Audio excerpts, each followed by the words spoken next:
बिस्मिल्लाहिर्रहमानिर्रहीम। अस्सलामुअलैकुम रहमतुल्लाहि व बरकातुहू। नाज़रीन, आपको याद होगा अभी कुछ दिन पहले ही इज़राइल ने ईरान और फ़िलिस्तीन को जड़ से ख़त्म करने की कसम खाई थी, लेकिन इस वक्त इज़राइल की हालत ऐसी हो गई है कि वो ईरान के खिलाफ बनाए गए जाल में खुद ही फंस चुका है। यही वजह है कि आज इज़राइल ईरान के आगे घुटने टेकने पर मजबूर हो गया है। आज की इस वीडियो में हम आपको ईरान और इज़राइल को लेकर एक बहुत बड़ी खबर बताने वाले हैं और साथ ही आपको कुछ ऐसे कारण भी बताने वाले हैं जिसकी वजह से आज इज़राइल ईरान के आगे घुटने टेकने पर मजबूर हो गया है। जानकर यकीनन आप सबका दिल खुश हो जाएगा, इसीलिए आज का ये वीडियो आप सभी के लिए बहुत खास है। आप इसको आखिर तक ज़रूर देखें और सबसे पहले अगर आपको फ़िलिस्तीन और ईरान से मोहब्बत है तो आप इस वीडियो को दिल से एक लाइक ज़रूर कर दें और मेहरबानी करके इसे शेयर भी कर दें ताकि और भी लोगों के पास में ये वीडियो पहुंच जाए। तो चलिए नाजरीन शुरू करते हैं। नाजरीन, शाम का वक्त था, सूरज गुरूब होने के करीब था। उस वक्त ईरान की फिजा में एक ऐसा मंजर दिखाई दिया जिसने पूरी दुनिया को हिलाकर रख दिया। ईरान की मुक़द्दस मस्जिद जामिया मस्जिद के ऊपर एक सुर्ख रंग का झंडा लहराया गया।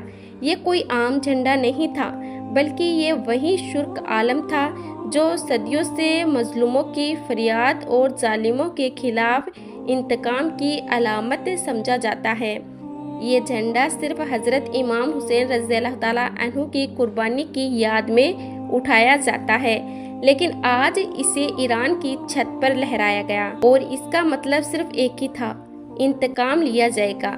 ये मंजर ईरान के सरकारी टीवी चैनलों पर खूब चलाया गया और फिर देखते ही देखते ये मंजर दुनिया भर के मीडिया चैनलों पर वायरल हो गया। ये मंजर देखकर हर किसी को मालूम चल गया था कि अब ईरान का सब्र ख़त्म हो चुका है, क्योंकि इस मंजर से कुछ घंटे पहले ही इज़राइल ने ईरान पर एक खुफिया हमला किया था जिसमें ईरान के 6 से भी ज़्यादा परमाणु बम बनाने वाले लोग शहीद हो गए थे।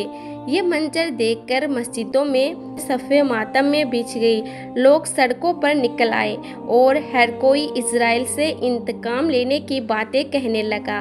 और यही नहीं, हर तरफ जुलूसों में इज़राइल मुर्दाबाद के नारे गूंजने लगे। ईरान में अचानक से हुए इस हमले के बाद ईरान ने भी ऐलान कर दिया कि अब जवाबी कार्रवाई ज़रूर होगी।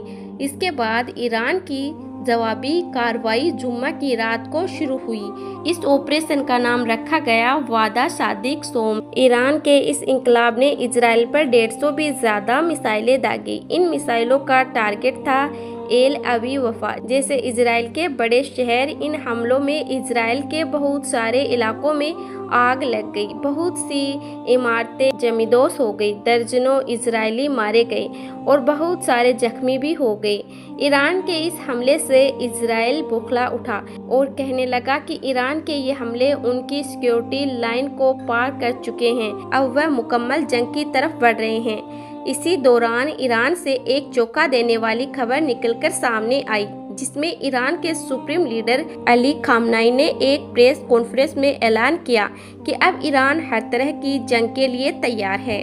और यही नहीं, साथ ही खामनाई ने ये भी कहा कि हमने दुश्मन को खबरदार किया था, लेकिन वह अपनी हरकतों से बाज नहीं आया। अब हमारी मिसाइल खामोश नहीं रहेगी। अब ये वक्त रहम का नहीं है, इंसाफ का है। इसके आगे अली खामनाई ने मजीद कहा कि हम अल्लाह के नाम पर उठे हैं और अब इन जालिमों का खात्मा करीब है। बस फिर क्या था, ईरान ने इजराइल पर इतना ज़ोरदार हमला किया कि जिसमें पूरे इजराइल में अफरा तफरी का माहौल बन गया। CNN और अल जज़ीरा की रिपोर्ट के मुताबिक पहले तो ईरान की फ़ौज ने इजराइल के एक बड़े शहर एल अवी पर कब्जा किया। इसके बाद इजराइल का दूसरा बड़ा शहर हाइफा भी धो धो करके जलने लगा। ईरान ने इन शहरों पर एक नहीं, दो नहीं, बल्कि सैकड़ों बैलिस्टिक मिसाइलें दागी, जिससे इन दोनों शहरों का बुरा हाल हो गया।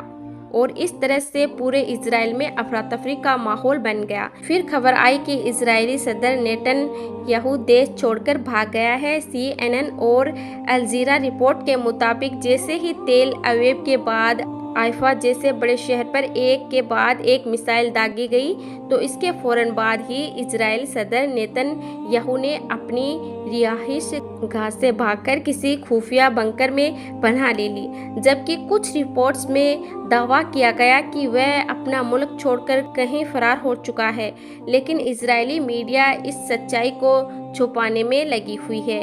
इसे देखते हुए अब ये खबर भी निकलकर सामने आ रही है कि इजराइल ने ईरान के आगे घुटने टेक दिए हैं। इजराइल ने अपनी हार मान ली है और अब इजराइल में तख्ता पलट होने जा रहा है, क्योंकि इजरायली सदर नेतन्याहू तो देश छोड़कर भाग चुका है।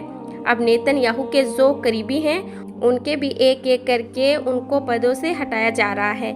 हम आपको बता दें कि इजराइल की जो खुफिया एजेंसी है उसका जो चीफ है उसको इस वक्त हटा दिया गया है, क्योंकि वह ईरान से पैदा होने वाले खतरे को भांप नहीं पाया था।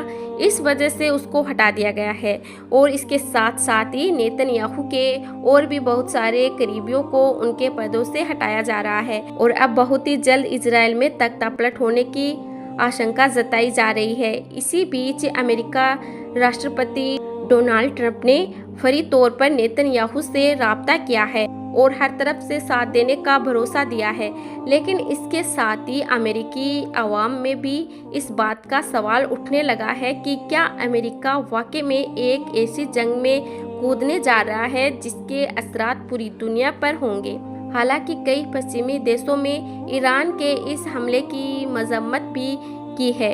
उनका कहना है कि ईरान ने इजराइल पर ये कार्रवाई गलत की है, जबकि दूसरी तरफ पूरी मुस्लिम दुनिया में एक खुशी की लहर दौड़ रही है। फिलिस्तीन और गाजा के लोगों के लिए अपने हाथ अल्लाह की बारगाह में उठा दिए हैं और अल्लाह से दुआ कर रहे हैं। और यही नहीं, बहुत सारे मुसलमानों का तो यहाँ तक कहना है कि इजराइल का ये हमला करबला का इंतकाम है जो अब जाकर पूरा हुआ है। अब सूरत हाल इतने ज़्यादा पेचीदा हो चुके हैं कि ईरान ने इजराइल को खुलकर धमकी दे दी है और कहा है कि अगर इजराइल अपनी हरकतों से बाज नहीं आता है, अगर इजराइल ने मजलूमों को सताना बंद नहीं किया, तो अब अगला कदम एटमी हमला होगी, यानी कि परमाणु हमला होगा और इजराइल का इस दुनिया से नामो निशान मिटा दिया जाएगा। ईरान की इस धमकी ने पूरी दुनिया में एक खौफ की लहर पैदा कर दी है। इस धमकी के बाद इजराइल में फौरी तौर पर इमरजेंसी नाफिज कर दी गई है। हर तरफ अफवाह का बाजार गर्म है। अब देखते हैं कि क्या ईरान वाकई में इजराइल पर एटमी हमला करेगा। क्या ईरान वाकई में इजराइल को नक्शे से ख़त्म कर देगा और क्या फिर इजराइल भी जवाब में ईरान पर एटमी हमला करेगा। क्या दुनिया अब तीसरे आलमी जंग की तरह बढ़ रही है। इन सब बातों को देखते हुए ऐसा लग रहा है कि क्या ये वह दिन आ चुका है जिसकी पेशेनगोइयाँ आज से बरसों पहले की जा चुकी है, क्योंकि इस वक्त ईरान ने इजराइल को 24 घंटों का अल्टीमेटम दे दिया है और कहा है कि या तो वह अपनी हार मान ले, अपने घुटने टेक दे, या फिर वह तैयार हो जाए इस एटमी हमले के लिए, जिसके बाद इजराइल में कुछ भी बाकी ना बचेगा। बस ईरान के सदर अली खामनाई का ये ऐलान करना था कि इसके बाद ईरान की आवाम सड़कों पर निकल आई और जश्न मनाने लगी और नारे लगाने लगी, या जहरा या मेहदी, लब्बैक लब्बैक। और इसके साथ ही ये भी कहने लगी कि हम हर हाल में अपनी हुकूमत के साथ में खड़े हैं। और नाजरीन, इधर फिलिस्तीन की मजलूम आवाम जो बरसों में इजराइल के जुल्म सितम का शिकार होती आई है, आज इजराइल की ये हालत देखकर उनके चेहरे पर पहली बार एक उम्मीद और खुशी की झलक देखी गई है। गाजा के बच्चों ने ईरान का परचम लहराया, दुनिया वालों को ये पैगाम दिया है कि देखो, हम तन्हा नहीं हैं, कोई है जो हमारे खून का बदला लेने वाला है।